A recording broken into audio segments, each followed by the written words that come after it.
नमस्कार दोस्तों, स्वागत है आप सबका हमारे इस YouTube channel learn with Ganesh में।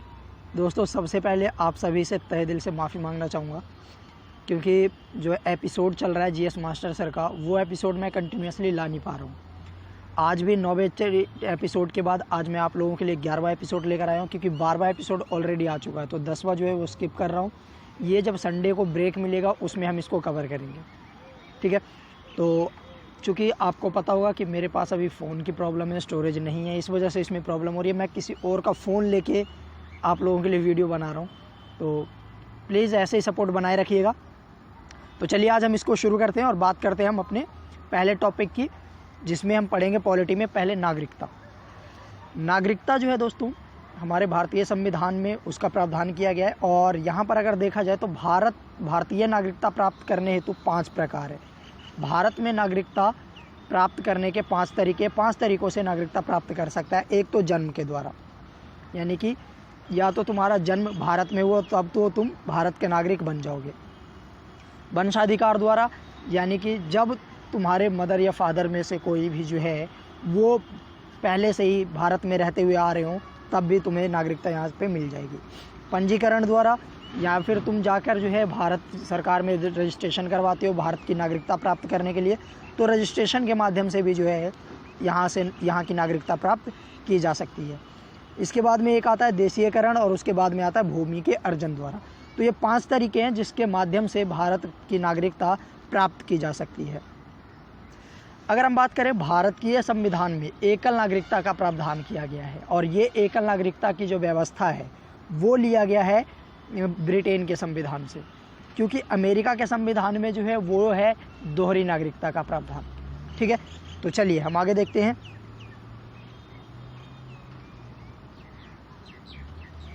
भारतीय संविधान किस प्रकार की नागरिकता प्रदान करता है? तो एकल नागरिकता। संयुक्त राज्य अमेरिका ने दोहरी नागरिकता के सिद्धांत को अपनाया है। नेक्स्ट है नागरिक संशोधन अधिनियम 2019 में किन देशों के हिंदू, बौद्ध, सिख, जैन, पारसी तथा ईसाई नागरिकों को भारत की नागरिकता प्रदान करने का प्रावधान किया है? तो ये 3 देश थे, पाकिस्तान, बांग्लादेश और अफ़गानिस्तान। इन 3 देशों से आने वाले जितने भी हिंदू, बौद्ध, सिख, जैन, पारसी और ईसाई, ये 6 धर्म के जितने भी लोग आएंगे भारत में, इन सभी शरणार्थियों को भारत की नागरिकता प्रदान की जाएगी। मुसलमानों को यहाँ पर इसमें शामिल नहीं किया गया था। इसी वजह से इस नागरिक संशोधन अधिनियम 2019 के ऊपर बहुत ज़्यादा हंगामा भी हुआ था। चलिए आगे देखते हैं। भारतीय नागरिक की नागरिकता किस आधार पर समाप्त हो सकती है? तो इसके भी 3-4 कारण हैं। परित्याग द्वारा, या तो कोई व्यक्ति जो है नागरिकता छोड़ना चाहता है। दूसरा होता है पर्यावासन द्वारा, या फिर कोई व्यक्ति जो है भारत से बाहर किसी और देश में लंबे समय तक जाकर बस गया हो, या वंचना के आधार पर, या फिर भारतीय सरकार द्वारा उसकी नागरिकता समाप्त कर दी गई हो। तो ये 3 आधार हैं जिसके आधार पर भारत के नागरिक की नागरिकता समाप्त की जा सकती है। भारत से बाहर लगातार कितने वर्षों तक रहने पर भारतीय नागरिकता समाप्त कर दी जाती है? तो वो है 7 वर्ष। प्रवासी भारतीय दिवस कितने समय अंतराल पर मनाया जाता है? तो प्रति 2 वर्ष के अंतराल पर ये मनाया जाता है। चलिए यहाँ पर आगे देखते हैं। नागरिकता से संबंधित प्रमुख अनुच्छेद हैं। यहाँ पर कुछ प्रमुख अनुच्छेद है जो नागरिकता से संबंधित है। अनुच्छेद 5 है, वो क्या कहता है? संविधान लागू होने के समय नागरिकता, यानी कि जब संविधान लागू हो रहा था उस टाइम पर जितने भी नागरिक भारत में मौजूद थे उन सभी को भारत का नागरिक माना गया। दूसरा, पाकिस्तान से भारत को प्रवचन करने वाले व्यक्तियों को नागरिकता का अधिकार, यानी कि पाकिस्तान से जितने भी लोग भारत में आए उन लोगों को भी आर्टिकल 6 के तहत क्या दिया गया? नागरिकता का प्रावधान किया गया उनके लिए। आर्टिकल 7 पाकिस्तान को प्रव्रजित व्यक्तियों को के नागरिकता अधिकार, यानी कि भारत से जो पाकिस्तान में जा रहे हैं उनका क्या अधिकार होगा नागरिकता का, ये भी प्रावधान किया गया आर्टिकल 7 में। आर्टिकल 8 भारतीय मूल के वैसे लोगों को के नागरिकता अधिकार जो भारत से बाहर रह रहे हैं, यानी कि उन लोगों के लिए जो भारत के नागरिक तो हैं लेकिन वो कहाँ रह रहे हैं? भारत से बाहर रह रहे हैं। तो उन लोगों की नागरिकता का प्रावधान कहाँ पर किया गया? आर्टिकल 8 में। आर्टिकल 9 जिस व्यक्ति ने स्वेच्छा से विदेशी नागरिकता प्राप्त कर ली है उसकी भारतीय नागरिकता समाप्त मान ली जाएगी। ये किस आर्टिकल के तहत है? तो ये आर्टिकल 9 के तहत। आर्टिकल 10 नागरिकता संबंधी अधिकारों की निरंतरता, ये आर्टिकल 10 में है। 11 में है संसद द्वारा कानून बनाकर नागरिकता अधिकारों का नियमन, जैसे कि अभी 2019 में हुआ था नागरिक संशोधन अधिनियम के तहत। इसमें क्या किया गया? संसद ने संशोधन करके और उसमें जो है नागरिकता में कुछ प्रावधान किया, कुछ चेंजेस किए और पाकिस्तान, बांग्लादेश और अफ़गानिस्तान से आने वाले 6 धर्म के अलग अलग 6 धर्म के लोगों को नागरिकता प्रदान करने का प्रस्ताव पारित किया। तो जो ये अधिकार मिला है संसद को कि नागरिकता में संशोधन करे, वो किस आर्टिकल के तहत है? तो वो आर्टिकल 11 यानी 11 के तहत है। लक्ष्मीमल सिंघवी समिति किससे संबंधित है? तो ये दोहरी नागरिकता से संबंधित है। नेक्स्ट है, किसी व्यक्ति द्वारा भारतीय बैंकों को में धन जमा करके भारत की नागरिकता प्राप्त नहीं की जा सकती है। भारत की नागरिकता प्राप्त करने के 5 तरीके हैं। उन 5 तरीकों के अलावा और भी किसी अन्य तरीके से नागरिकता प्राप्त नहीं की जा सकती है। भारतीय संविधान में एकल नागरिकता का प्रावधान किस देश से लिया गया है? तो वो ब्रिटेन से लिया गया है। भारतीय मूल के व्यक्ति का कार्ड धारक भारत में नहीं खरीद सकता। क्या नहीं खरीद सकता? तो वो है कृषि भूमि। यहाँ पर दे रखा है NRI, PIO एवं OCI कार्ड धारक में तुलना। NRI जो है अप्रवासी भारतीय है, PIO जो है भारतीय मूल के व्यक्ति हैं और OIC विदेशी भारतीय नागरिक हैं, ओवरसीज सिटीज़न ऑफ इंडिया। तो चलिए हम इनके देखते हैं, इनमें तुलना है किया हुआ है। अगर हम परिभाषा की बात करें तो प्रवासी भारतीय किसे कहा जाता है?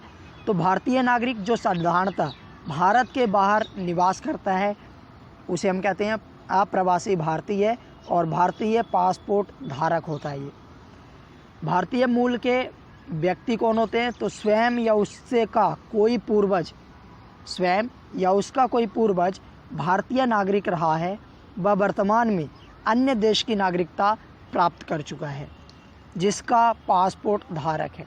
ठीक है, तो ऐसा कोई व्यक्ति जो खुद या फिर उसका कोई पूर्वज भारत का नागरिक तो रहा हो लेकिन वर्तमान समय में वो किसी और देश में रह रहे हों, ऐसे व्यक्तियों को क्या कहा जाता है? तो भारतीय मूल के व्यक्ति कहे जाते हैं। जैसे कि कई सारे जो नागरिक हैं हमारे देश के, भारत के, वो क्या होता है कि किसी अन्य देश में जाकर बस गए हैं और वो अभी भी वहीं पर जाकर किसी और देश में ही बसे हुए हैं, तो इसलिए उनको क्या कहा जाता है? भारतीय मूल के व्यक्ति। तीसरा आता है विदेशी भारतीय नागरिक। एक व्यक्ति जो विदेशी भारतीय नागरिक कार्ड धारक हो तथा नागरिकता अधिनियम 1955 के अंतर्गत पंजीकृत हो, यानी कि ऐसा व्यक्ति जो हो तो विदेशी लेकिन वो भारत की नागरिकता प्राप्त कर चुका हो और वो कब से पंजीकृत हो? तो 1955 के तहत वो पंजीकृत हो। तो उन व्यक्तियों को क्या कहा जाता है? विदेशी भारतीय नागरिक। आगे अगर हम देखें नागरिकता की अर्हता, तो ये भारतीय नागरिक ही हों। इसकी क्या कंडीशन है कि अप्रवासी भारतीय कौन होते हैं? जो भारतीय नागरिक ही होते हैं। दूसरा होता है भारतीय मूल के व्यक्ति, तो ये होता है भारत में कम से कम 7 वर्ष के निरंतर निवास के आधार पर आवेदन कर सकते हैं। तो ये व्यक्ति जो है भारत में लगातार 7 वर्ष तक रहकर और उसके बाद में पंजीकरण के लिए, रजिस्ट्रेशन के लिए आवेदन कर सकते हैं, तब जाकर ये इनको भारतीय की नागरिकता मिल सकती है। तीसरा है संविधान लागू होने या उसके बाद भारतीय नागरिक था उस भूभाग का निवासी जो स्वतंत्रता के बाद भारत का अंग बना, यानी कि इनको कब भारतीय माना जाएगा? तो उस टाइम पर जब संविधान लागू हुआ है तो उस टाइम पर या तो ये भारत का नागरिक रहा हो या कोई ऐसा देश भारत ने जीता हो या भारत में शामिल हुआ हो जिसका वो नागरिक रहा हो, तब जो है उसको नागरिकता मिल सकती है। प्राप्त होने वाले लाभ क्या क्या हैं? तो इनको जो है सभी लाभ जो सामान्यतः भारतीय नागरिक को प्राप्त होता है वो इनको भी मिलेगा, कोई विशेष लाभ नहीं प्राप्त है। और जो भारतीय मूल के हैं, विदेशी भारतीय नागरिक हैं, एक FRRO व FRO वाले लाभ के साथ पंजीयक की छूट भारत में कितनी भी अवधि तक ठहराव के लिए रुक सकते हैं। वीज़ा इनको नहीं आवश्यकता होगी, इनको वीज़ा की आवश्यकता होगी और इनको जीवन भर बिना वीज़ा के रह सकते हैं ये। तो मताधिकार जो है इन व्यक्तियों को तो होता है, इनको नहीं होता है और इनको भी मताधिकार का अधिकार नहीं होता है। ML सिंघवी की अध्यक्षता में गठित समिति ने प्रतिवर्ष 9 जनवरी को प्रवासी भारतीय दिवस मनाने की अनुशंसा की थी। और ये जो प्रवासी दिवस मनाया जाता है ये क्यों मनाया जाता है, तो क्योंकि 9 जनवरी को महात्मा गांधी 9 जनवरी 1915 को महात्मा गांधी जो है वो भारत लौटे थे, इसी वजह से 9 जनवरी को प्रवासी दिवस के रूप में उसको मनाया जाता है।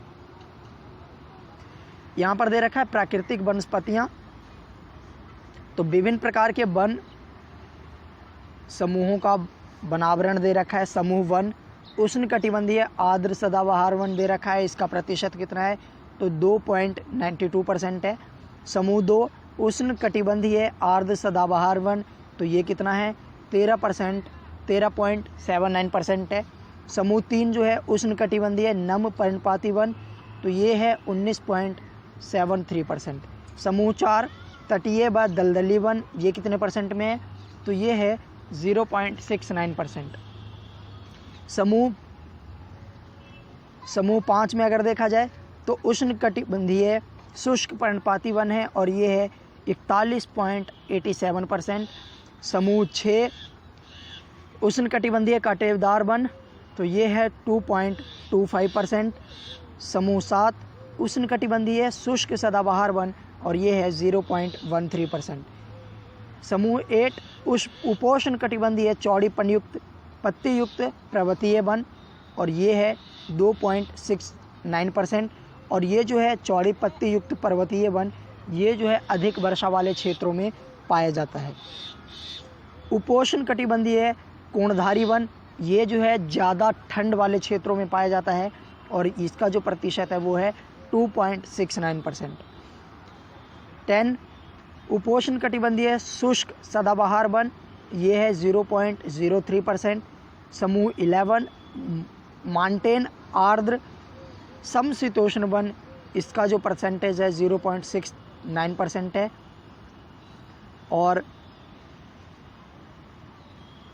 समूह 11-12 जो है वो है हिमालयी समशीतोष्ण वन और इसका जो परसेंट है 4.12% है। समूह 13 हिमालयी शुष्क समशीतोष्ण वन और इसका जो परसेंट है 0.84% है। समूह 14-15-16 उप अल्पाइन एवं अल्पाइन वन और इसका जो परसेंटेज है 2.55% है और कुल जो देखने को मिलेगा वो 100% देखने को मिलता है। तो आगे अगर देखें तो भारत के सर्वाधिक बृहद क्षेत्र में किस प्रकार के वन पाए जाते हैं, तो ये है उष्णकटिबंधीय शुष्क पर्णपाती वन। उष्णकटिबंधीय सदाबहार वन क्षेत्रों में औसत वर्षा कितनी होती है, तो ये होती है 200 सेंटीमीटर से अधिक। नेक्स्ट, भारतीय वन सर्वेक्षण के संस्थापक सर जॉर्ज किंग थे तथा इसकी स्थापना 13 फरवरी 1890 को हुई थी। भारत में सिनकोना वृक्ष कहाँ पाया जाता है, तो दार्जिलिंग में। कत्था बनाने हेतु किस वृक्ष की लकड़ी का प्रयोग किया जाता है, तो ये खैर का। सार्वजनिक सामाजिक वानिकी में प्रयुक्त बहुउद्देशीय वृक्ष का उदाहरण है खेजरी या खेजड़ी। भारत में वन संरक्षण अधिनियम किस वर्ष पारित हुआ, तो ये हुआ था 1980 में। सागौन तथा साल के वृक्ष किस प्रकार के वनों में पाए जाते हैं, तो उष्णकटिबंधीय आर्द्र पर्णपाती वनों में। पश्चिमी हिमालय की शीतोष्ण पेटी में देवदार वृक्षों का बाहुल्य है, यानी ये जो है शीतोष्ण पेटी में बहुत ज़्यादा मात्रा में देवदार वृक्ष पाए जाते हैं। बांस की कौन सी प्रजाति छत्तीसगढ़ में सर्वाधिक पाई जाती है लाठी बांस। भारतीय वन प्रबंधन संस्थान की स्थापना वर्ष 1982 में भोपाल में की गई थी।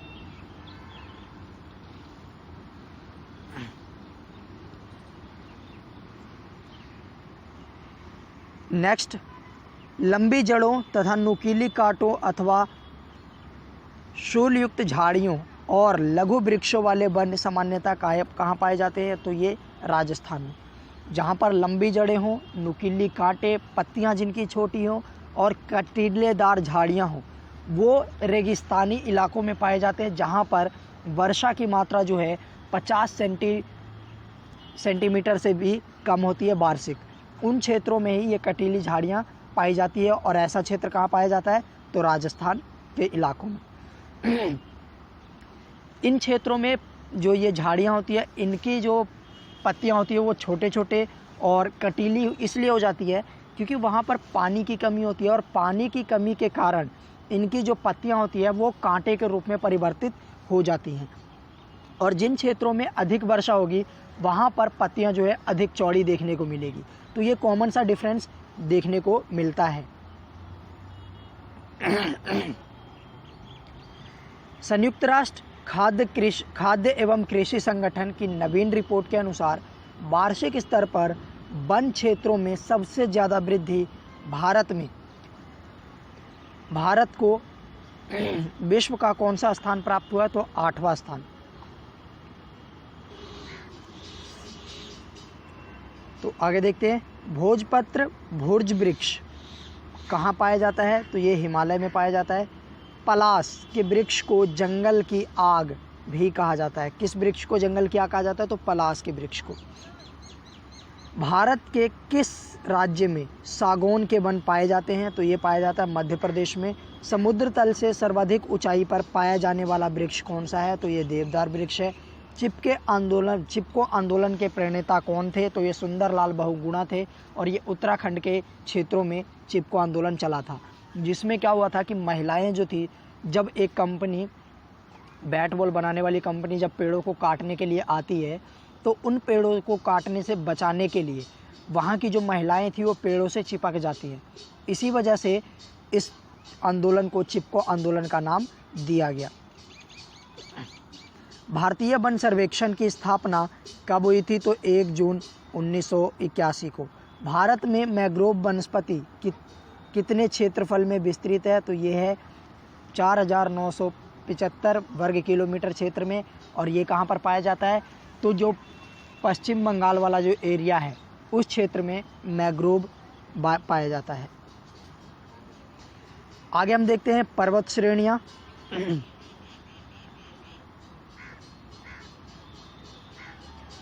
बलयन क्रिया किस कारण होती है? तो पर्वत निर्माणकारी बल के कारण। विश्व की सर्वाधिक लंबी पर्वत श्रृंखला कौन सी है? तो एंडीज। एंडीज पर्वत श्रेणी किस महाद्वीप में स्थित है? तो यह है दक्षिणी अमेरिका में। अगर हम बात करें विश्व के सर्वाधिक ऊंचे 8 पर्वतों की, तो माउंट एवरेस्ट जो है सबसे ऊंचा है, और इसकी जो ऊंचाई है 8848, और ये कहाँ पर है? नेपाल तिब्बत पर सीमा बनाती है, नेपाल में है। K2 ये भारत में है, और ये जो है 8611 मीटर की ऊंचाई है इसकी।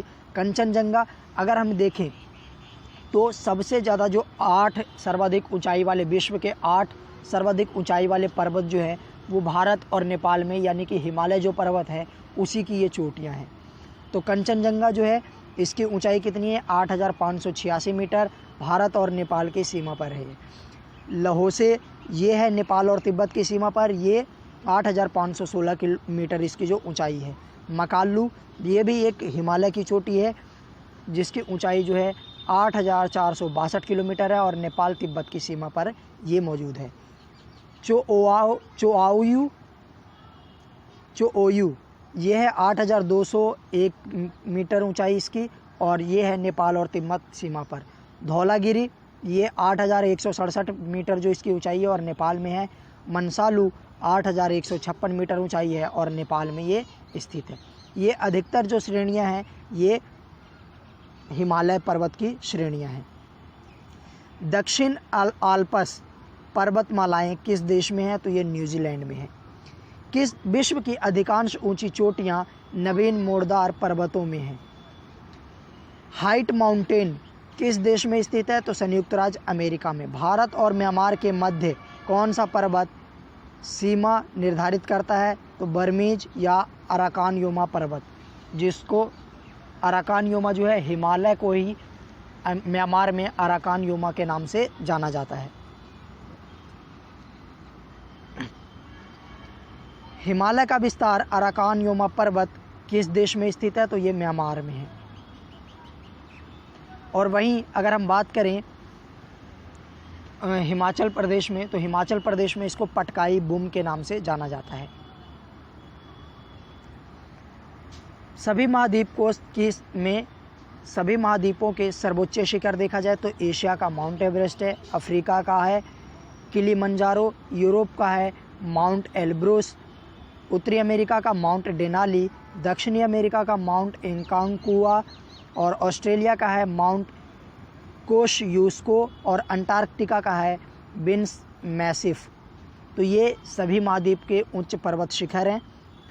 मोड़दार या बलित पर्वत का निर्माण चट्टानों में पृथ्वी की आंतरिक शक्तियों द्वारा मोड़ या बलयन के कारण होता है। यहाँ पर विश्व के प्रमुख पर्वत श्रेणियाँ दे रखी है। उससे पहले कुछ और चीज़ें हम देख लेते हैं। माउंट टिटलिस कहाँ स्थित है? तो ये स्विट्ज़रलैंड में है। स्पेन व फ्रांस के मध्य कौन सा पर्वत सीमा रेखा बनाता है? तो ये पिरेनीज पर्वत सीमा बनाता है। संयुक्त राज्य अमेरिका के 3 प्रमुख गुंबादार पर्वत कौन से हैं?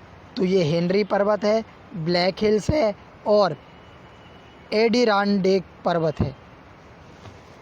विश्व की प्रमुख पर्वत श्रेणियों की अगर हम बात करें तो यहाँ देख लेते हैं ज़रा। यहाँ पर पर्वत श्रेणियाँ दे रखी है, यहाँ पर स्थिति दे रखी है और ये जो है सर्वोच्च शिखर दे रखा है। कार्डिलेरा डी लॉस एंडीज ये दक्षिणी अमेरिका में है और ये इसकी जो सर्वोच्च शिखर है एकांकागुआ है। क्या है? एकांकागुआ। रॉकी पर्वत श्रेणी जो है ये है उत्तरी अमेरिका में है। ये माउंट एल्बर्ट इसकी सबसे ऊंची शिखर है। हिमालय काराकोरम हिंदुकुश ये मध्य एशिया में स्थित है और इसका जो सर्वोच्च शिखर है वो है mount Everest. Great dividing range श्रेणी ये पूर्वी ऑस्ट्रेलिया में मौजूद है और इसकी जो उच्च शिखर है ये है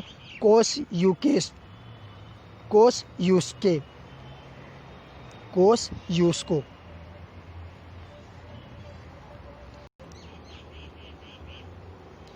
अगला अगर देखें तो ट्रांस अंटार्कटिक पर्वत श्रेणी ये कहाँ पर स्थित है? तो यह अंटार्कटिका में स्थित है और इसकी जो सर्वोच्च शिखर है वो है माउंट बिन्स मैसिफ। तिएनशान श्रेणी ये है मध्य एशिया में और इसका जो सर्वोच्च पर्वत श्रेणी है वो है पीक पोवेडा। अल्ताई माउंटेन्स श्रेणी अगर इसके ये स्थिति अगर देखा जाए तो ये मध्य एशिया में स्थित है और इसकी जो उच्च शिखर है वो है गोरा बेलुखा। यूराल पर्वत श्रेणी ये मध्य रूस में स्थित है और ये जो है इसकी उच्च श्रेणी जो है सर्वोच्च शिखर जो है गोरा नेरोडियाना है। गोरा नेरोडियाना। कमचटका स्थित श्रेणी जो अगर हम देखें तो ये पूर्वी रूस में है और इसकी जो उच्च श्रेणी है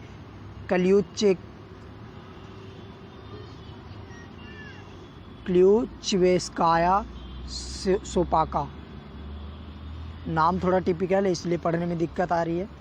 एटलस पर्वत श्रेणी जो है ये पश्चिमी अफ्रीका में है, जेबेल टाउबाकाल में है और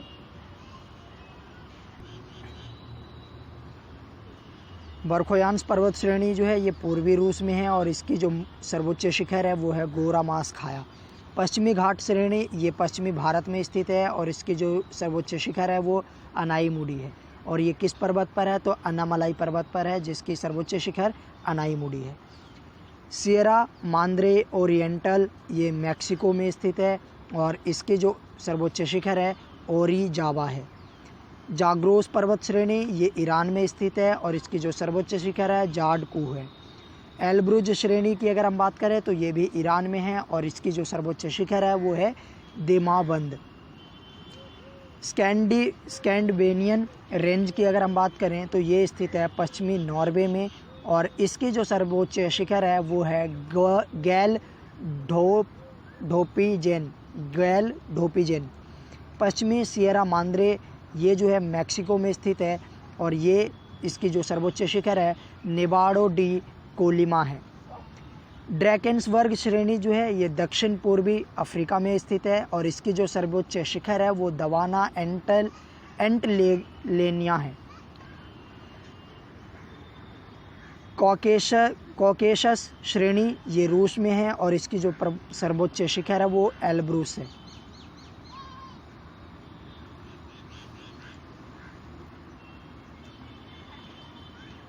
अलास्का पर्वत श्रेणी की अगर हम बात करें तो ये अलास्का क्षेत्र में स्थित है, और ये जो है माउंट मैकिनले इसकी सर्वोच्च शिखर है। कॉस्टकेड रेंज श्रेणी ये संयुक्त राज्य अमेरिका और कनाडा में है, और ये जो है इसकी जो सर्वोच्च शिखर है माउंट रेनियर है। एपेनाई श्रेणी जो है ये इटली में स्थित है, और इसकी जो सर्वोच्च शिखर है कोर्नो ग्रैंडे है। अल्पेशियन श्रेणी जो है पूर्वी संयुक्त राज्य अमेरिका और कनाडा में इसका विस्तार है, और इसकी जो सर्वोच्च शिखर है वो है माउंट मिशेल। आल्पस पर्वत श्रेणी जो है इसका विस्तार मध्यवर्ती यूरोप में है, और इसकी जो सर्वोच्च शिखर है माउंट ब्लैक है। सिएरा माद्रे डेल्स सूर ये मैक्सिको में स्थित है, और इसकी जो सर्वोच्च शिखर है टियोटेपेक है। मोड़दार या बलित पर्वत, हमने देखा इसको, मोड़दार या बलित पर्वत का निर्माण चट्टानों में पृथ्वी के आंतरिक शक्तियों द्वारा मोड़ या बलयन के कारण आता है। आगे हम बात करते हैं मिसलेनियस की। पर्गमार्क तकनीक का प्रयोग किस लिए किया जाता है, तो वन्य जंतुओं की जनसंख्या के आकलन के लिए। एजेंडा 21 का संबंध किससे है, तो ये सतत विकास से है। ये रियो डी जेनेरियो जो पृथ्वी सम्मेलन 1992 में हुआ था उसमें एजेंडा 21 को लागू किया गया था, जिसमें सतत विकास को अपनाने पर बल दिया गया था। इको मार्क क्या है, पर्यावरण अनुकूल उत्पादों को भारतीय मानक ब्यूरो द्वारा प्रदान किया गया प्रमाण चिन्ह। तो इको मार्क एक प्रमाण चिन्ह है जो भारतीय मानक ब्यूरो द्वारा प्रदान किया गया है। ग्लोबल 500 पुरस्कार किस क्षेत्र में विशेष उपलब्धियों हेतु प्रदान किया जाता है, तो पर्यावरण संरक्षण के क्षेत्र में ये इको ग्लोबल 500 पुरस्कार दिया जाता है। ग्लोबल 500 पुरस्कार वर्ष 1987 में संयुक्त राष्ट्र पर्यावरण कार्यक्रम यानी UNEP द्वारा स्थापित किया गया था। वर्ष 1987 में अनिल अग्रवाल तथा वर्ष 2003 में डॉक्टर बिंदेश्वर पाठक को यह पुरस्कार प्रदान किया गया था। किस देश में प्रत्येक माह के अंतिम शनिवार को राष्ट्रीय स्वच्छता दिवस मनाया जाता है, तो ये है फ्रांस में। किस पर्यावरण कार्यकर्ता को वृक्ष मानव कहा जाता है, तो ये चंडी प्रसाद भट्ट को, जो चिपको आंदोलन से संबंधित थे।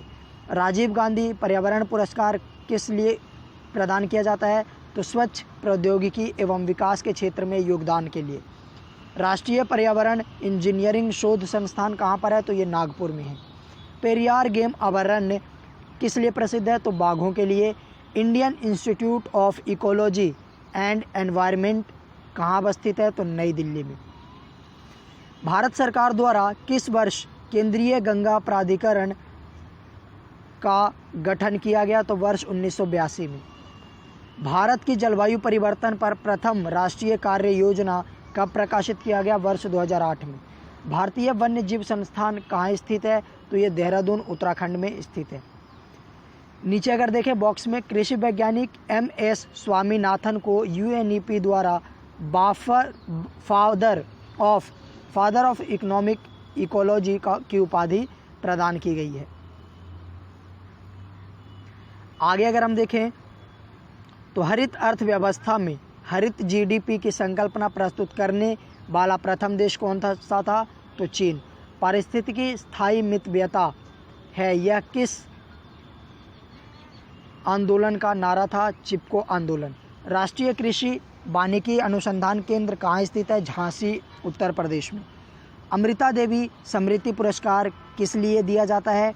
तो ये दिया जाता है वन एवं जीवों की सुरक्षा हेतु किए गए कार्यों के लिए। कौन सा जंतु विश्व वन्य जीव कोष का शुभांकर है? तो ये पांडा।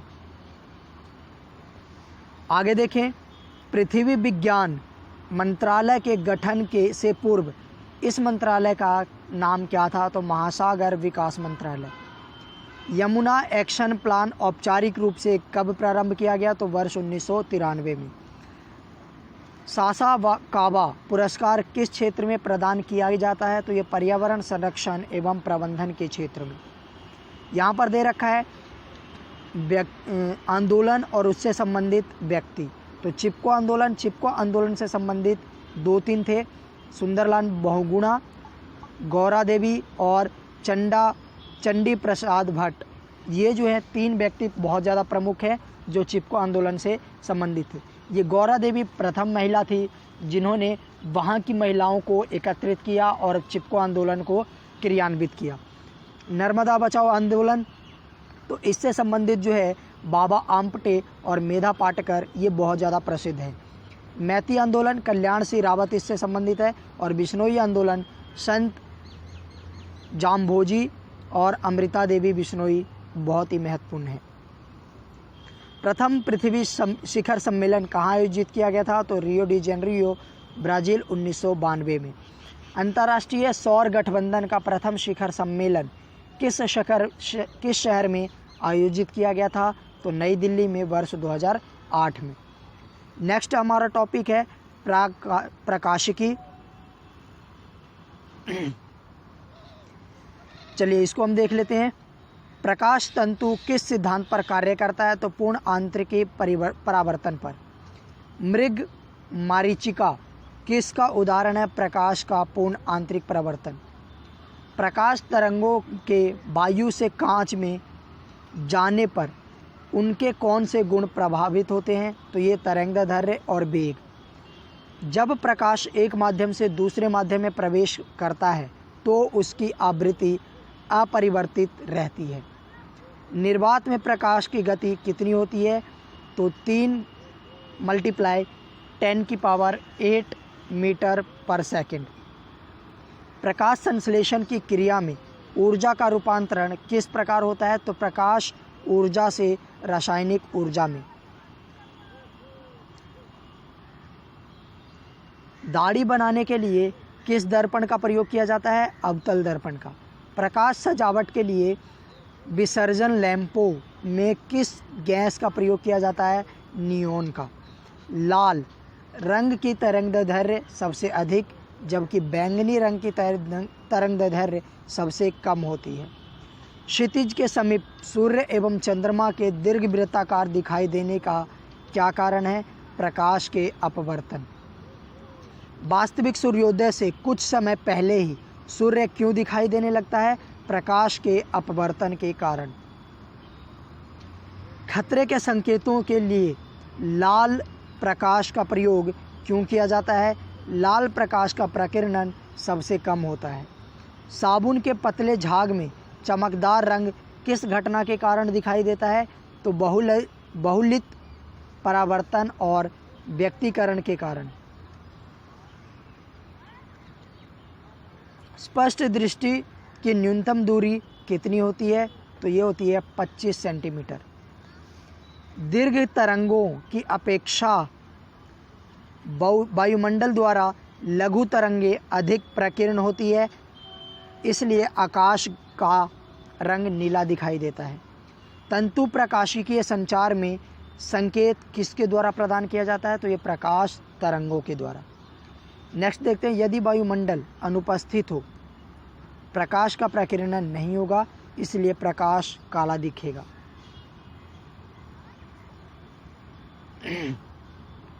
नेक्स्ट देखते हैं, विभिन्न माध्यमों में प्रकाश की चाल। माध्यम यहाँ दे रखा है, यहाँ पर प्रकाश की चाल है। निर्वात में अगर देखें तो इसकी जो चाल है वो कितनी है? 3 × 10⁸ मीटर पर सेकंड। कांच में अगर इसकी चाल देखें तो 2 × 10⁸ मीटर पर सेकेंड, और जल में अगर देखा जाए तो 2.25 × 10⁸ मीटर पर सेकेंड। रॉक सॉल्ट में देखा जाए तो 1.96 × 10⁸ मीटर पर सेकेंड, और तारपीन का तेल इसमें अगर देखा जाए तो 2.04 × 10⁸ मीटर पर सेकेंड, और नायलॉन में 1.96 × 10⁸ और मीटर पर सेकेंड है। तो अलग अलग जो माध्यम है उन माध्यमों में प्रकाश की जो चाल है वो अलग अलग दिखाई देती है। नेक्स्ट देखते हैं, परंपरागत कैमरे में के किस भाग से आँखों के रेटिना की तुलना की जाती है? तो फिल्म। एंडोस्कोप किस सिद्धांत पर कार्य करता है? प्रकाश के पूर्ण आंतरिक परिवर्तन पर। प्रकाश विकिरणों की प्रकृति कैसी होती है? तो तरंग एवं कण दोनों के समान। किस अपारदर्शी वस्तु का रंग उस रंग के कारण होता है जिस रंग को वह परिवर्तित करता है? हीरा उच्च अपवर्तनांक के कारण चमकता है, क्योंकि हीरे का अपवर्तनांक अधिक होता है, इसलिए तराशने पर उसकी चमक बढ़ जाती है। प्रकाश की गति किस माध्यम से में सबसे अधिक होती है? तो कांच में। अस्त होते समय सूर्य लाल रंग क्यों दिखाई पड़ता है? तो प्रकाश प्रकीर्णन के कारण। एक इलेक्ट्रॉनिक पुंज को फास्फोरस कोडेड पर्दे पर फोकस करके प्रतिबिंबों को पर्दे पर प्रदर्शित करना क्या कहलाता है? Roster scan.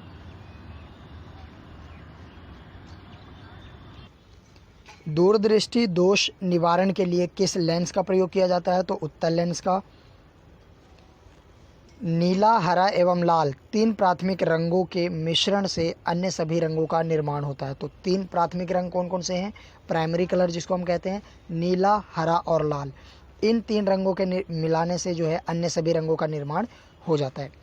वस्तु के त्रिविमीय 3D प्रतिरूप को अंकित तथा पुनरावृत्त करने की तकनीक को क्या कहते हैं? तो उसको कहते हैं हेलोग्राफी।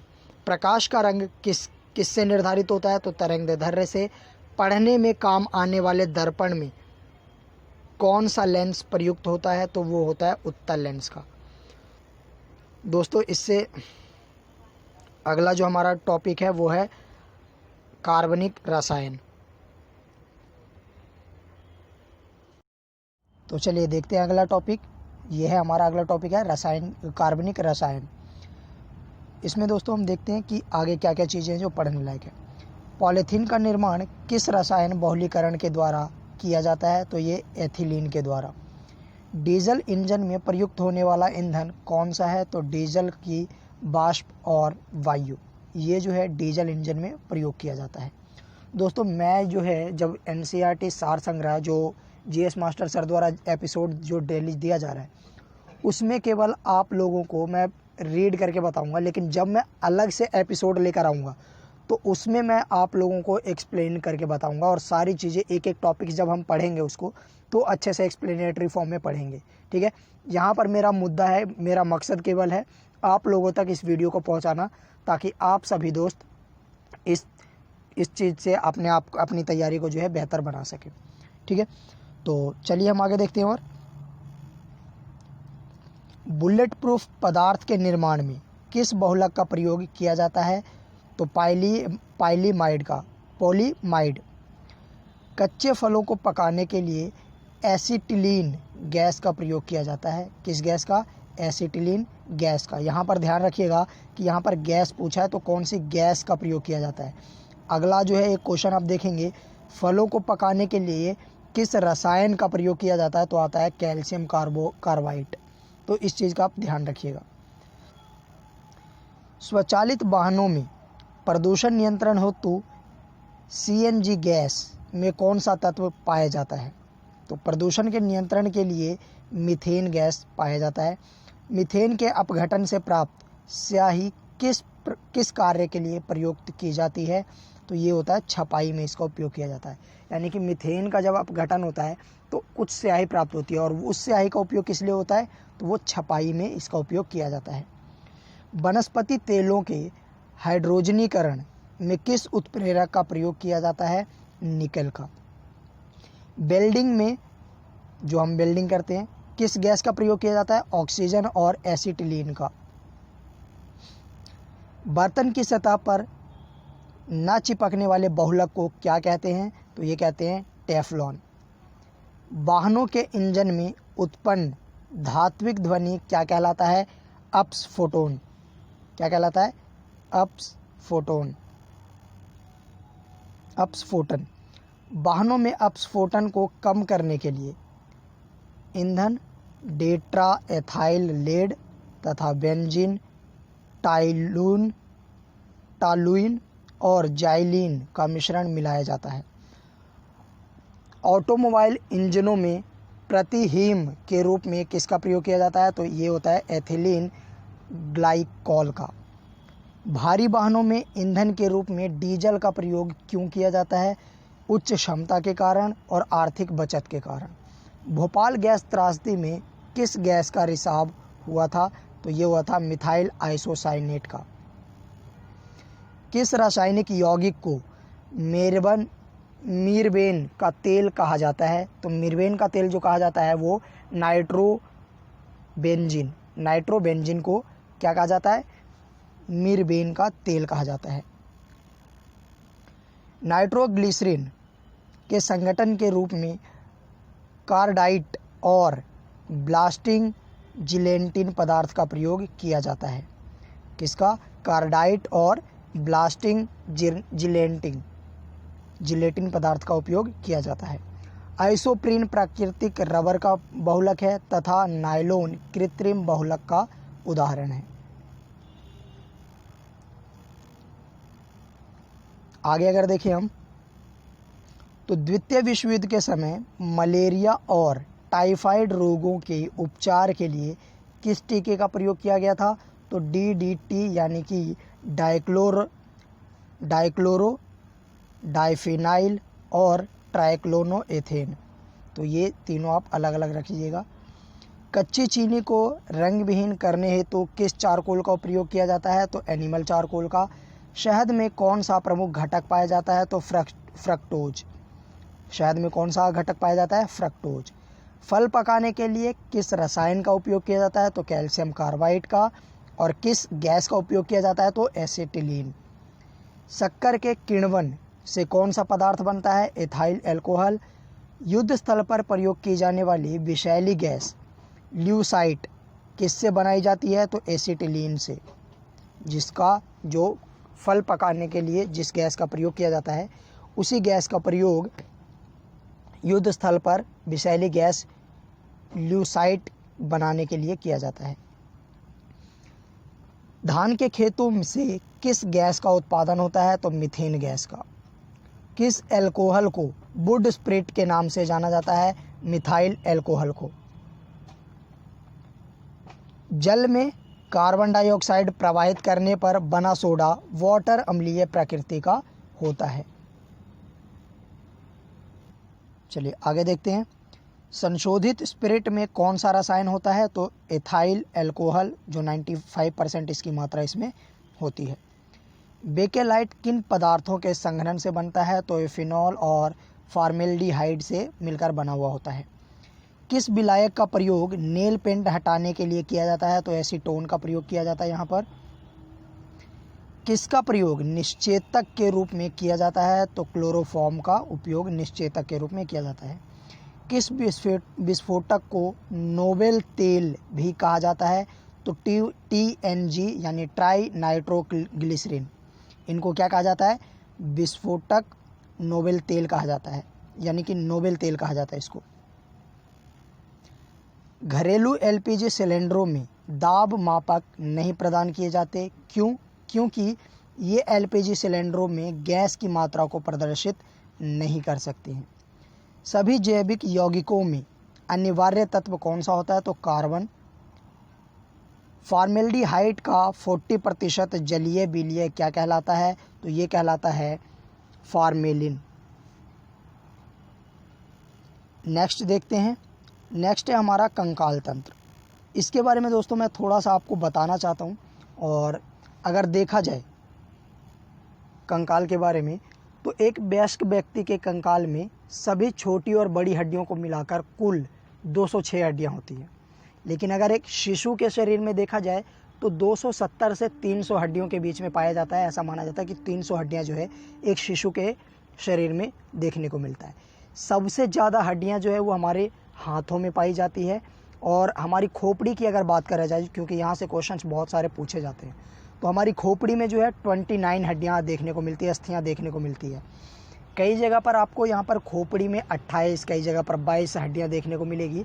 तो आप एक बार मुझे कंफर्म करके बताइएगा कि कितनी हड्डियाँ एक्चुअल में होती है, और वो कमेंट बॉक्स में आप ज़रूर बताइएगा। जहाँ तक मुझे पता है 29 अस्थियाँ खोपड़ी में होती हैं। ठीक है, चलिए हम इससे आगे देखते हैं। मानव भ्रूण का हृदय स्पंदन कब प्रारंभ होता है? तो विकास के चौथे और 5वें सप्ताह में। मनुष्य की खोपड़ी में कितनी अस्थियाँ पाई जाती है? तो ये 29। प्रतिवर्ती क्रियाओं का नियंत्रण केंद्र कहाँ स्थित होता है? तो ये कशेरुक रज्जु में। वयस्क मानव में कितनी अस्थियाँ होती है? तो 206, और शिशु में तो लगभग 300। नाखून काटते समय दर्द नहीं होता, क्यों नहीं होता भाई? क्योंकि मृत कोशिकाओं के द्रव्य द्वारा बने होते हैं ये, जिसमें रक्त संचरण नहीं होता है। चूँकि ये मृत कोशिकाओं से बने होते हैं और इसमें रक्त का संचरण नहीं होता, इसीलिए जब हम नाखून को काटते हैं तो हमें दर्द नहीं होता है। हमारे शरीर का सबसे दृढ़ भाग कौन सा है? तो दंत बलक।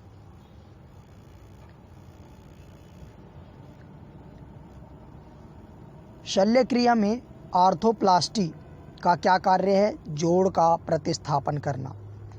बॉक्स में दे रखा है, मानव शरीर में सबसे छोटी हड्डी कान की होती है, जिसे हम स्टेपिज कहते हैं। और मानव शरीर में सबसे बड़ी हड्डी रीढ़ की हड्डी होती है, जिसे हम फीमर कहते हैं। ठीक है, कशेरुक रज्जु में कितने जोड़ी तंत्रिकाएं होती है? तो ये 31 जोड़ी तंत्रिकाएं होती है। मनुष्य के शरीर में पसलियों के कितने जोड़े पाए जाते हैं? तो 12 जोड़े पसलियां हमारे शरीर में पाई जाती हैं। नेक्स्ट देखते हैं, बॉक्स में दिया हुआ है, मानव शरीर के डिंब वाहिनी नली में शुक्राणु और डिंब को निषेचित करता है। शुक्राणु जो है किसको निषेचित करता है? डिंब को। कौन करता है? शुक्राणु। वयस्क मानव के शरीर में जल का प्रतिशत कितना होता है? तो ये होता है 65%। अस्थि एवं दंत निर्माण हेतु क्या आवश्यक है? तो कैल्शियम और फास्फोरस। मानव शरीर की सबसे मजबूत पेशियां कौन सी होती है? जबड़ों की। ये जबड़े की जो पेशियां होती है सबसे मजबूत होती है। परिवर्धनशील भ्रूण के शुष्कन से कौन रक्षा करता है? तो उल्ब। मानव के जीवन काल में कितने दांत 2 बार विकसित होते हैं? तो ऐसे 20 दांत होते हैं जो हमारे पूरे जीवन काल में 2 बार विकसित होते हैं। एक बार टूटता है और उसके बाद में फिर वो विकसित होता है। मानव की श्रेणी मेखला में 3 अस्थियां इस्चियम, इलियम और प्यूबिस होता है। ये 3 अस्थियां देखने को मिलती है मानव के श्रेणी मेखला में। नेक्स्ट हम देखें तो मानव की खोपड़ी में अस्थियों की कुल संख्या होती है। यहाँ पर देख लीजिए, यहाँ पर आपको अलग अलग देखने को मिल जाएगा। एक जगह 29 बताया हुआ है तो दूसरी जगह पर 28। तो एक बार आप कंफर्म मुझे ज़रूर कर दीजिएगा, कमेंट बॉक्स में आप ज़रूर बताइएगा कि आपने अलग अलग बुक्स में कितनी इसमें पढ़ी है। मैंने जहाँ तक पढ़ा है 29 हड्डियाँ होती हैं, आप मुझे कमेंट करके ज़रूर बताइएगा। तो मानव शरीर में यहाँ पर दे रखा है, मनुष्य की खोपड़ी में अस्थियों की कुल संख्या कितनी होती है? तो यहाँ 28 है, 29 आप कर लीजिएगा। मानव शरीर की सबसे बड़ी गुहा कौन सी है? तो वो है कोलम और स्प्लैंकिंग गुहा। त्वचा पर चोट लगने के बाद इसका पुनरुद्भव किसके द्वारा किया जाता है? घनाकार उपकला के द्वारा। कंडरा किसको जोड़ती है? पेशी को अस्थि से, और स्नायु जो है अस्थि को अस्थि से जोड़ने का काम करती है। स्नायु और कंडराएं कैसे उत्तक हैं? तो ये स्नायु और कंडराएं जो है उत्तक हैं, और ये ऐसे उत्तक हैं कि जो ये दो चीज़ों को जोड़ते हैं, इसलिए इनको संयोजी ऊतक यानी कि कनेक्टिव टिश्यू के नाम से भी जाना जाता है। ठीक है, चलिए हम आगे देखते हैं। अब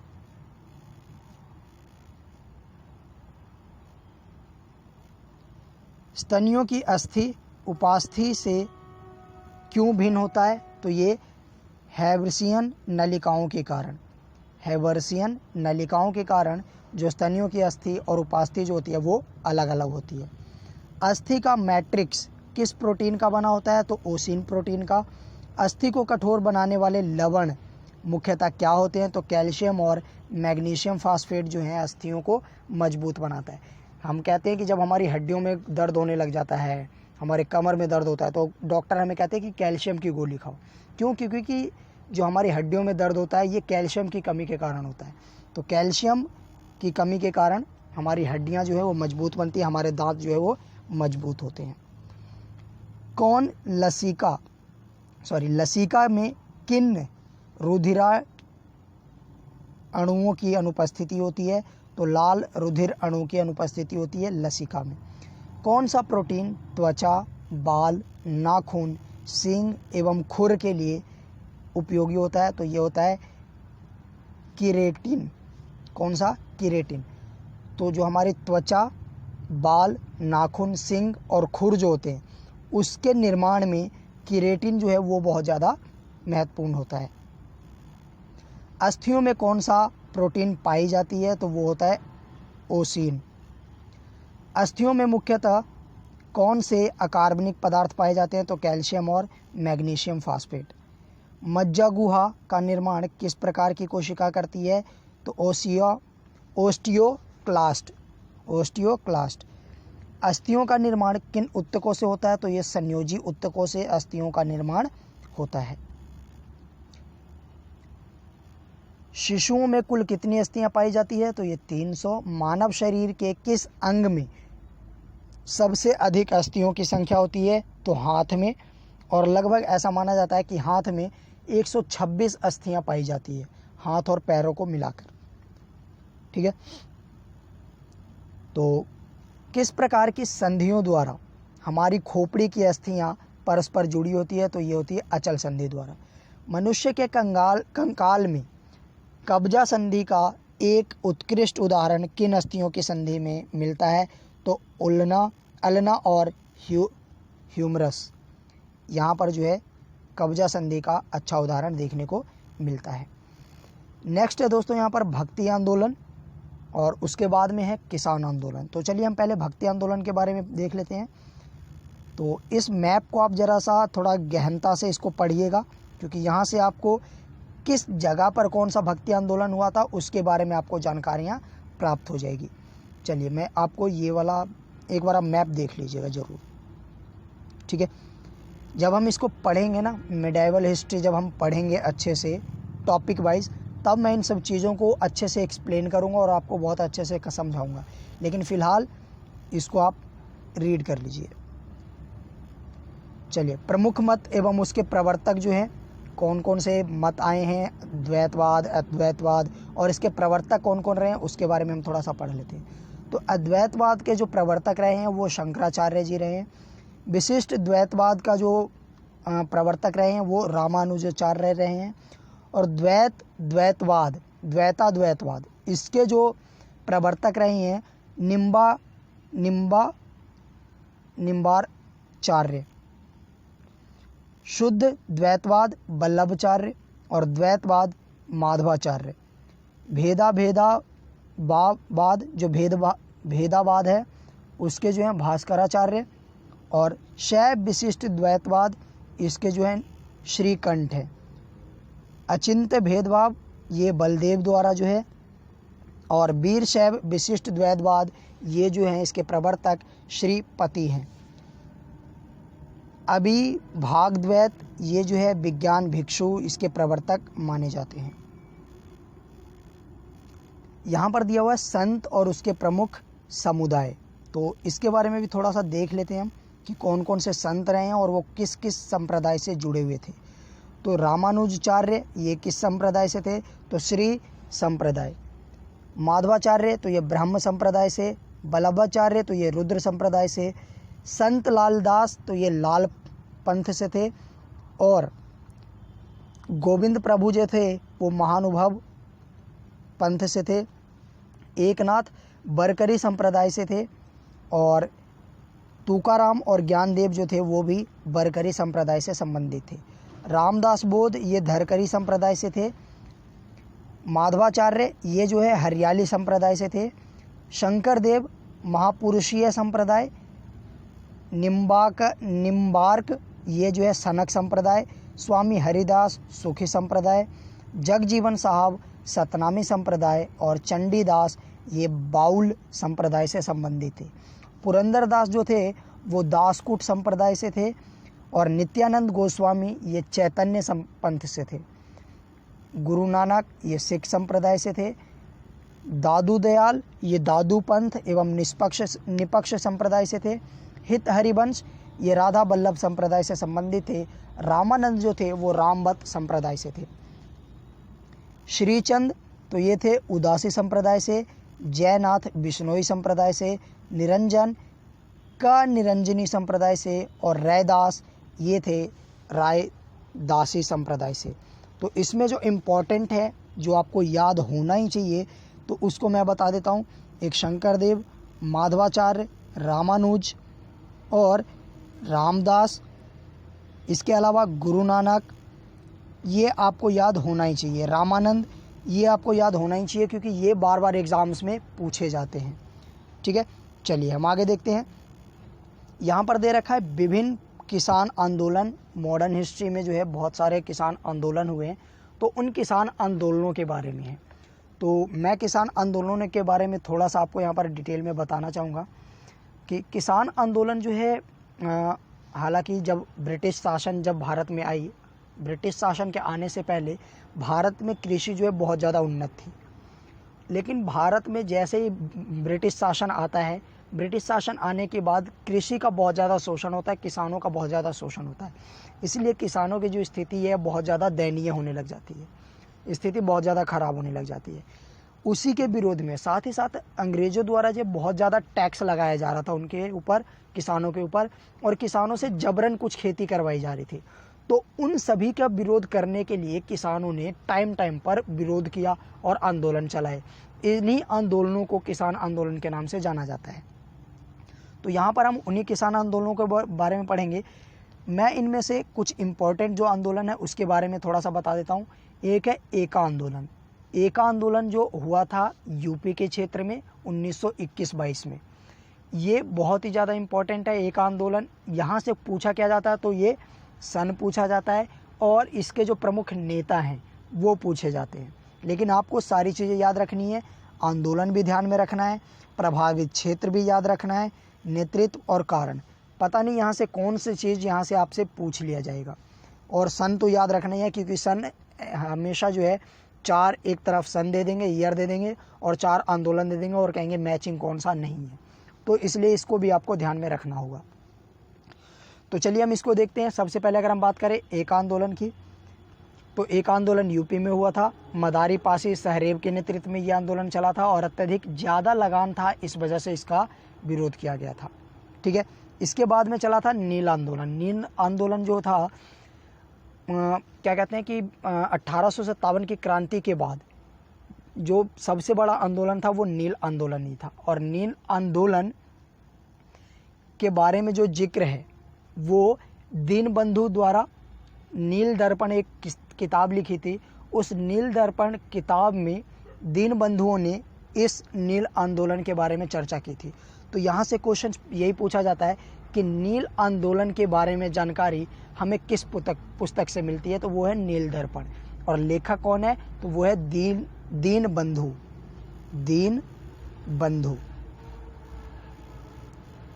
ठीक है,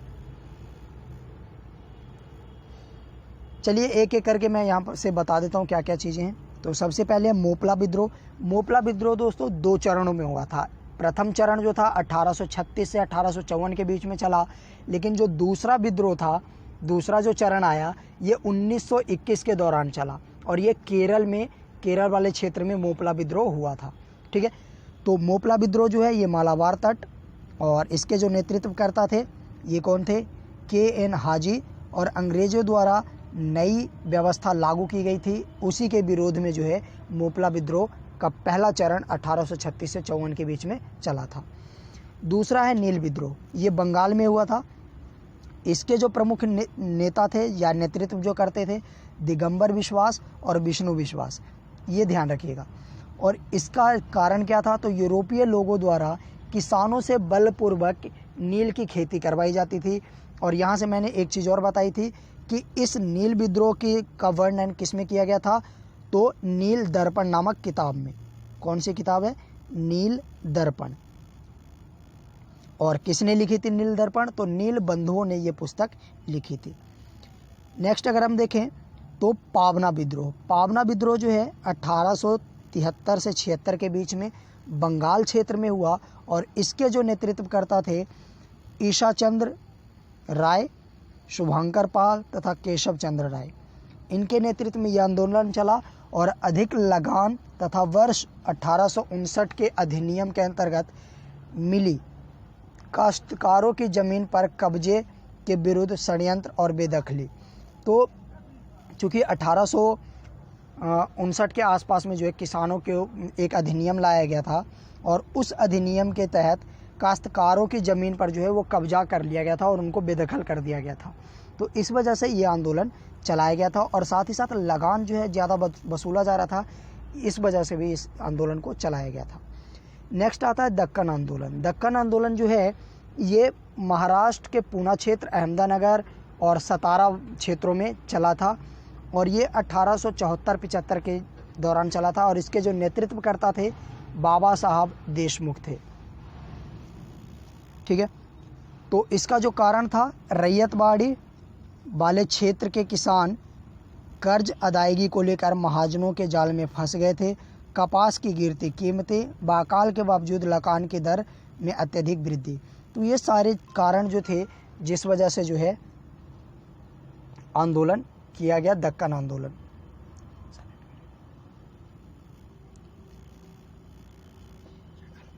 चंपारण आंदोलन जो है, ये आंदोलन जो चला 1917 में, आपको पता होगा कि महात्मा गांधी जी के नेतृत्व में चंपारण आंदोलन चला।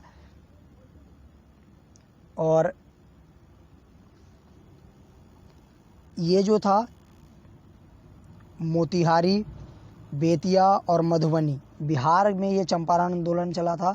तो मधुबनी, बेतिया और मोतिहारी जो क्षेत्र था, इन जिलों में चंपारण आंदोलन चलाया गया। और तिनकठिया प्रणाली के विरोध में ये आंदोलन चला था। तिनकठिया प्रणाली था क्या? तो उसमें जो था आपको पता होगा कि 20 कट्ठे की ज़मीन होती है तो उसको 1 बीघा कहा जाता है। तो किसानों से ये कहा जाता था कि 20 बीघे ज़मीन में 3 कट्ठे पर, 20 कट्ठे में से 3 कट्ठे पर जो है उनको नील की खेती करनी पड़ेगी। और नील की खेती ऐसी खेती थी कि अगर एक बार नील की खेती कर दी जाए तो उसमें दूसरी बार कोई और फसल नहीं उगाया जा सकता, क्योंकि वो ज़मीन को अनुपजाऊ कर देता है, बंजर बना देता था। तो इसी के विरोध में जो है किसानों ने आंदोलन किया। और उसका जो नेतृत्व किया था महात्मा गांधी ने किया था। नेक्स्ट जो था खेड़ा आंदोलन 1918 में, ये गुजरात में हुआ। और ये सरदार वल्लभ भाई पटेल और महात्मा गांधी के नेतृत्व में हुआ। फसल बर्बाद, कारण क्या था? तो फसल बर्बाद होने के बावजूद भी सरकार द्वारा वो जो है कर जो है वो वसूला जा रहा था, मालगुजारी जो है वसूली जा रही थी। इसी का विरोध करने के लिए खेड़ा में किसानों ने विरोध करना शुरू किया। और महात्मा गांधी और सरदार वल्लभ भाई पटेल के नेतृत्व में यह आंदोलन सफल भी हुआ। अवध किसान आंदोलन 1920 में संचालित हुआ। और ये जो कहाँ पर हुआ? तो ये रायबरेली, सुल्तानपुर, फैज़ाबाद और प्रतापगढ़, यानी कि यूपी का जो क्षेत्र था, इन क्षेत्रों में ये आंदोलन चला। और इसके जो नेतृत्वकर्ता थे बाबा रामचंद्र और झिंगुरी लाल सिंह इसके नेतृत्वकर्ता थे। कारण क्या था? तो अवैध लगान व बेदखली अधिनियम और जबरन जो माल गुजारी थी, इस वजह से जो है लोग परेशान थे, किसान परेशान थे। और इसी वजह से इन्होंने आंदोलन किया। एका आंदोलन के बारे में आपको बता चुका हूँ। मदारी पासी द्वारा जो है इस आंदोलन का नेतृत्व किया गया था। यूपी में आंदोलन हुआ था। और लगान में वृद्धि जो था इस आंदोलन का मुख्य कारण था। मोपला विद्रोह जो है मोपला विद्रोह मैंने बताया कि 2 चरणों में हुआ था। पहला चरण जो था वो 1830-35 के बीच में चला 54 तक, और दूसरा जो विद्रोह हुआ था वो 1921 में हुआ, दूसरा चरण, और ये मालाबार तट यानी कि केरल के क्षेत्र में हुआ। और इसके जो नेतृत्व करता थे अली मुदलियार, ये बहुत ज़्यादा इम्पोर्टेंट है, ध्यान रखिएगा आप। और इसमें भी जो है मुख्य कारण था आंदोलन का अधिक लगान और बेदखली। बारदोली सत्याग्रह, बारदोली सत्याग्रह के नेतृत्वकर्ता जो थे सरदार वल्लभ भाई पटेल, जिन्होंने खेड़ा सत्याग्रह का भी नेतृत्व किया था। और इसमें जो है सूरत का जो क्षेत्र था यानी गुजरात का, उस क्षेत्र में ये आंदोलन चला था। और ये भी जो आंदोलन था लगान में बढ़ोतरी के विरोध में ये आंदोलन किया गया था। पंजाब में किसान आंदोलन ये किस क्षेत्र में चला, तो जालंधर, अमृतसर, होशियारपुर और लैलपुरा शेखपुरा में ये आंदोलन चला। मोहन सिंह भाकना, ज्वाला सिंह, तेज सिंह, मास्टर हरि सिंह और बाबा जो थे इसके नेतृत्वकर्ता थे। भू राजस्व में कटौती, ऋणों में भुगतान में स्थगन तत्कालीन कारण। अमृतसर व लाहौर में भू राजस्व का पुनर्अधिकरण और राजस्व का पुनर्धिकार, नहर कर में वृद्धि, यानी कि वहाँ पर भी जो है करों में वृद्धि की गई थी, इस वजह से आंदोलन किया गया था। तेभागा आंदोलन, तेभागा आंदोलन जो था ये चलाया गया कंपाराम भवन सिंह के नेतृत्व में, और मूली सिंह जो थे इसके नेतृत्व करता थे।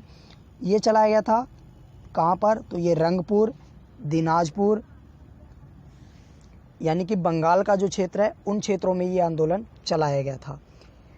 कारण क्या था, तो जो किसान थे वो अपने उपज का 1/3 भाग लगान के रूप में देना चाहते थे, लेकिन जो वहाँ के साहूकार थे यानी कि जो वहाँ के जोतदार थे, वो जमींदार थे, वो जमींदार आधा हिस्सा यानी कि 1/2 हिस्सा उपज के रूप में, लगान के रूप में लेना चाहते थे।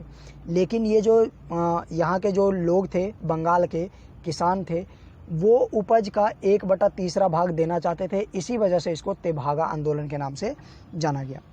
इसके बाद में आता है तेलंगाना आंदोलन। तेलंगाना आंदोलन जो है ये सामूहिक नेतृत्व में हुआ। ये कब हुआ, 1946 और 1951 के बीच में। निज़ाम, जमींदार, साहूकार और व्यापारियों के विरुद्ध ये संघर्ष हुआ था। भारत की स्वतंत्रता के पश्चात चलाए गए भूदान आंदोलन का नेतृत्व विनोबा भावे ने किया था।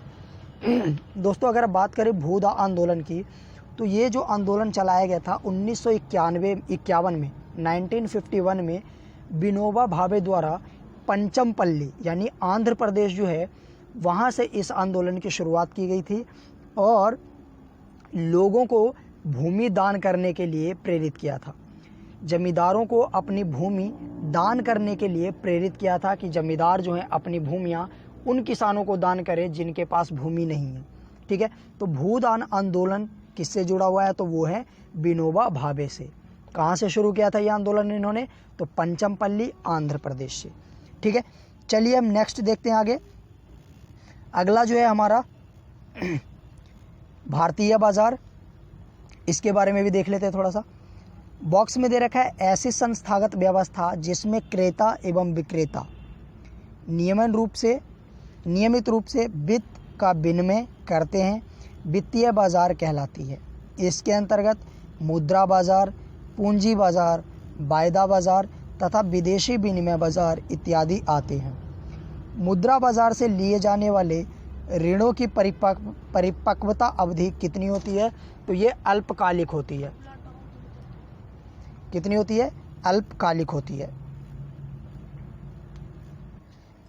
नेक्स्ट देखते हैं, मुद्रा बाजार से लिए जाने वाले ऋणों की परिपक्वता अवधि कितनी होती है, तो ये अल्पकालिक होती है, यानी कि 1 वर्ष से भी कम अवधि होती है। विश्व में कॉल मनी मार्केट का सबसे बड़ा केंद्र किस बाजार को माना जाता है, तो ये लंदन मनी मार्केट को माना जाता है। औद्योगिक प्रतिभूतियों के अंतर्गत किसे शामिल किया जाता है, तो शेयर और डिवेंचर को।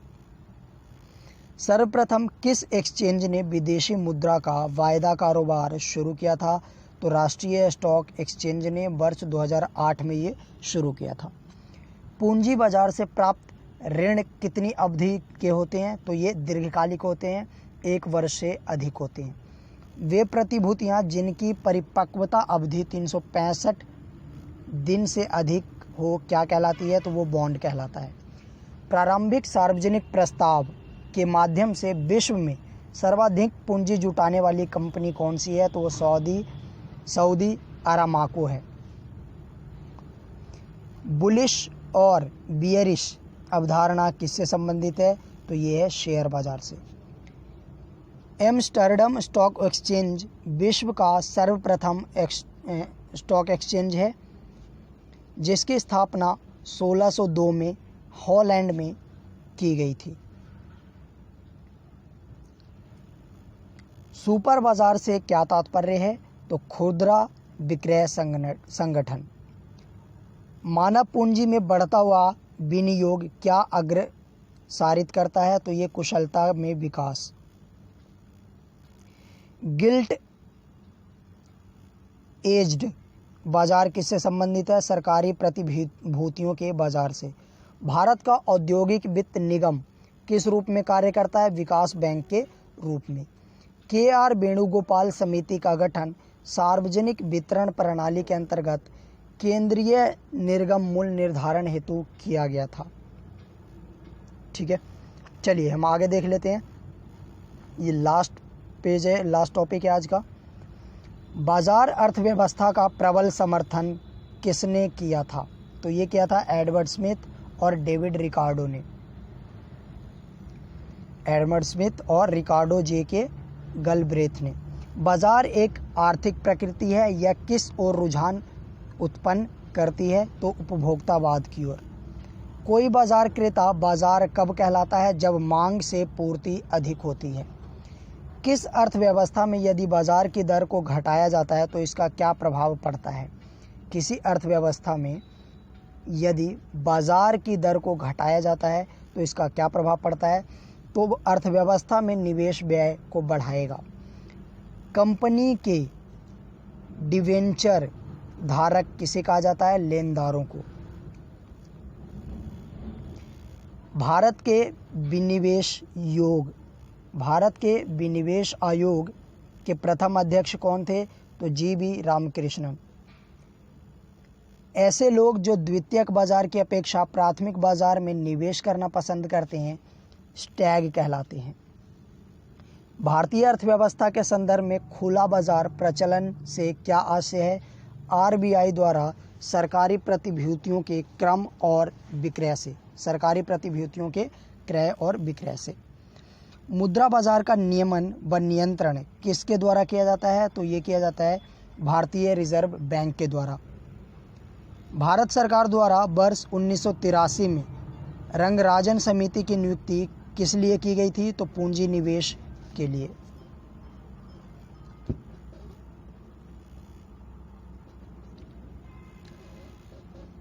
S&P 500 किससे संबंधित है? बड़ी कंपनी के स्टॉक सूचक से। भारत के राष्ट्रीय शेयर बाजार का मुख्यालय कहाँ स्थित है? तो यह है मुंबई में। भारतीय प्रतिभूति के विनिमय बोर्ड का मुख्यालय कहाँ पर है? तो ये भी मुंबई में है। बॉक्स में दे रखा है national stock exchange of India के प्रवर्तक भारतीय स्टेट बैंक, LIC, GIC तथा IDBI है। यानी national stock exchange of India के जो प्रवर्तक हैं वो कौन कौन है? SBI, LIC और IDBI। BSE ग्रीननेक्स में कितनी कंपनियां सम्मिलित है? तो वो है 25 यानी कि 25 कंपनियां। दोस्तों ये था हमारा 11वां एपिसोड आज का। मैं जल्द ही आप लोगों के लिए 12वां एपिसोड लेकर आऊँगा क्योंकि 12वां एपिसोड सर द्वारा डाल दिया गया है। तो मिलते हैं नेक्स्ट वीडियो में, तब तक के लिए बाय बाय।